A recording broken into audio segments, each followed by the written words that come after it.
नमस्कार, स्वागत है आपका चैनल न्यूज में। देखते हैं सुबह की 10 ताजा खबरें। हिमाचल में कांग्रेस विधायकों को सेफ हाउस में रखेगी। हिमाचल प्रदेश में अब तक के रुझानों में कांग्रेस के सरकार बनती दिख रही है। इसके लिए सभी विधायकों को जीत के बाद तुरंत बाद कांग्रेस दफ्तर आने को कहा गया है। वहां से इन्हें अभी चंडीगढ़ में ले जाने की तैयारी है। सूत्रों के अनुसार कांग्रेस चुनाव जीतने वाले अपने सभी विधायकों को प्रदेश से बाहर दूसरे राज्यों में ले जा सकती है, ताकि इन्हें भाजपा नेताओं के संपर्क से दूर रखा जाए। विधायकों को छत्तीसगढ़ या राजस्थान भेजा जा सकता है। ऐसी ही खबर की रायपुर के मैफेयर रिजॉर्ट को भी बुक कर लिया गया है। अभी तक इसके लिए स्थिति स्पष्ट नहीं हुआ है। हालांकि अभी तक इसको लेकर स्थिति स्पष्ट नहीं हुई। पार्टी सूत्रों के मानते हाईकमान में छत्तीसगढ़ के सीएम भूपेश बघेल और हरियाणा के पूर्व सीएम भूपेंद्र सिंह हुड्डा को हिमाचल के ऑब्जर्वर बनाया गया। हम दोनों नेताओं के कुछ देर में शिमला पहुंचने की सूचना। हिमाचल कांग्रेस प्रभारी राजीव शुक्ला भी शिमला आ रहे हैं। मोदी शाह के गांव में कमल खिला। प्रधानमंत्री मोदी के गांव वडन नगर में गृह मंत्री अमित शाह के गांव मानसा में इस बार कमल खिलना तय है। दोनों ही जगह पिछली बार कांग्रेस जीती थी, लेकिन इस बार वडन नगर और मानसा के लिए बीजेपी में अलग रणनीति बनाई है। ऊंझा में बीजेपी कैंडिडेट किरीट पटेल और मानसा पार्टी के उम्मीदवार जयंती भाई पटेल ने न्यायिक बढ़त बना ली है। ऊंझा विधानसभा में आने वाले वडन नगर में इस बार बीजेपी में किरीट कुमार केशव लाल पटेल को टिकट दिया है। पटेल आरएसएस और प्रमुख मोहन भागवत के करीबी बताए जा रहे हैं। कार्यकर्ताओं के मुताबिक किरीट पटेल का नाम तय होने से पहले टिकट को लेकर गुटबाजी हो रही है। जो नाम सामने आ रहे हैं उनमें एक दूसरे को लेकर मतभेद है कि किरीट पटेल का नाम आते ही गुटबाजी थम गई। आरएसएस प्रमुख का करीबी होने के संकेत स्वयं सेवकों ने उनका प्रचार करने में कमी नहीं छोड़ी। कोशिका चीरकर खून में घुसता है वायरस। महाराष्ट्र में खसरा यानी मीजल्स की चपेट में आने से पिछले 2 महीने में 18 लोगों की जान जा चुकी। मुंबई में खसरा से 10 बच्चों की मृत्यु हो चुकी। मरने वालों में 2 वयस्क भी शामिल है। अब तक इस जगह राज्य में सबसे खसरे के 860 और अकेले मुंबई में 386 मामले सामने। दूसरे स्थान पर केरल, जहां खसरे के 160 केस मिले। बिहार, झारखंड, गुजरात, हरियाणा में भी इसके मरीज मिले। केंद्रीय स्वास्थ्य मंत्रालय ने इसे खतरनाक बताते हुए राज्यों में कहा है कि मीजल्स के हर केस सतर्कता में निगरानी हो, समय पर पहचान हो, ताकि इसे पर तुरंत काबू पाया जा सके। वहीं विश्व स्वास्थ्य संगठन ने मीजल्स के खतरे को देखते हुए कहा है कि दुनिया भर में बड़ा खतरा बन सकता है। WHO के अनुसार खसरा पीड़ित व्यक्ति से 12 से 18 लोगों को इन्फेक्शन दे सकता है। क्या खसरा इतना खतरनाक हो सकता है?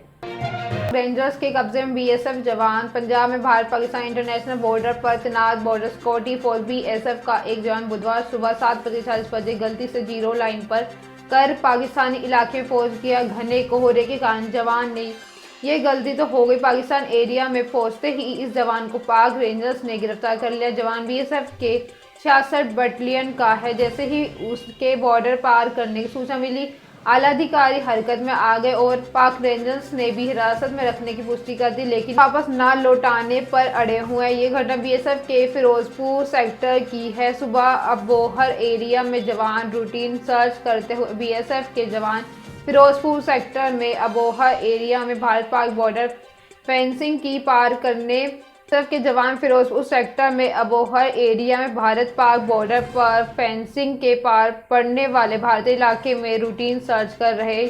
यहाँ धुंध इतनी ज़्यादा थी कि जवान जीरो लाइन क्रॉस कर गया। धुंध के कारण बाकी जवानों को भी कुछ देर पता नहीं चला पाया कि उनकी साथी लापता है। कुछ देर बाद जब वह इकट्ठा हुए तो पता चला है कि जवान कम है।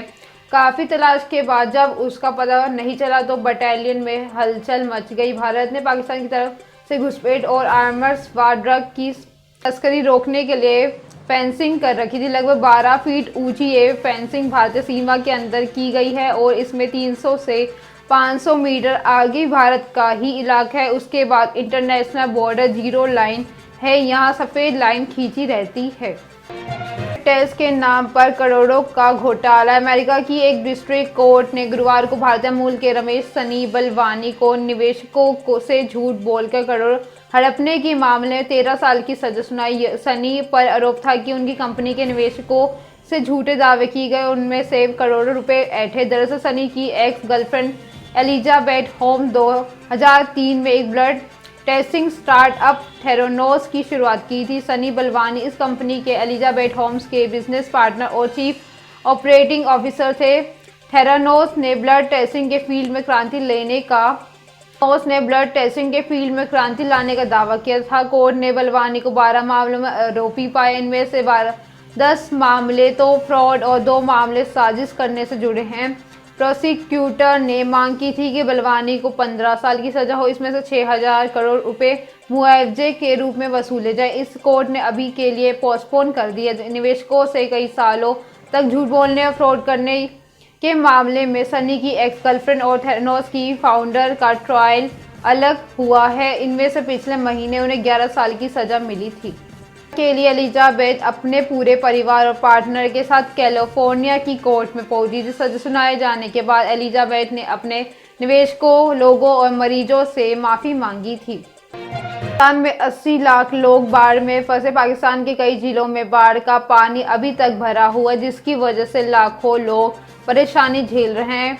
यूनाइटेड नेशंस की रिपोर्ट के मुताबिक पाकिस्तान में 80 लाख लोग अभी भी बाढ़ के पानी में फंसे हुए हैं। 6 लाख से ज़्यादा बच्चों को पोलियो वैक्सीन नहीं मिल पाई है। पीने के लिए साफ पानी नहीं मिलने की वजह से बच्चे डायरिया और दूसरी पानी से जुड़ी बीमारियों का खतरा झेल रहे हैं। जो लोग अपने घरों में वापस लौट रहे हैं वो भी खाना, पानी और दवाइयाँ जैसी जरूरी चीज़ों की कमी का सामना कर रहे हैं।